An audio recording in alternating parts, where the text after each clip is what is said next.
人類對抗衰老嘅探索源遠流長。隨住生物醫學飛速發展，我哋正逐步揭示衰老嘅本質。DNA 再編程技術嘅出現，為延長人類健康壽命帶嚟咗前所未有嘅希望。呢項前沿科技結合人工智能，有望徹底改變我哋對衰老嘅認知。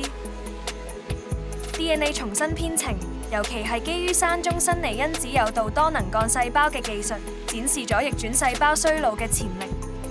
佢可以將成熟細胞重置返去更後生嘅狀態，修復積累嘅細胞損傷。呢項技術為再生醫學同抗衰老研究開闢咗新途徑，但佢嘅複雜性亦帶嚟咗巨大挑戰。傳統生物實驗又耗時又燒錢。AI 技術，尤其係機器學習同深度學習，可以處理海量嘅基因組、轉錄組同蛋白質組數據。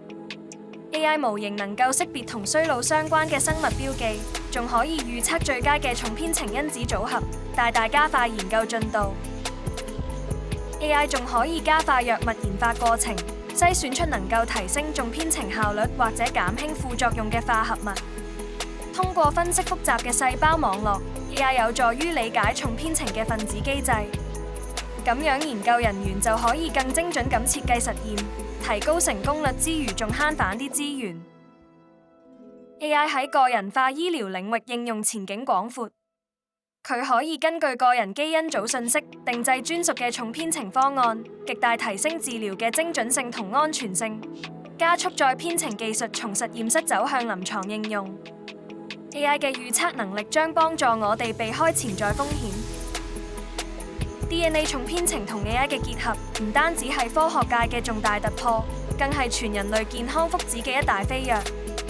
我哋而家正企喺一個新時代嘅門檻上。透過精準又智能嘅生物干預手段，好有可能大幅延長人類嘅健康壽命。呢個唔淨只係科技進步咁簡單，更係對生命本質嘅重新理解。未來嘅道路需要跨學科嘅深度合作，亦都需要我哋每一個人對長壽同智慧生活重新想像同參與。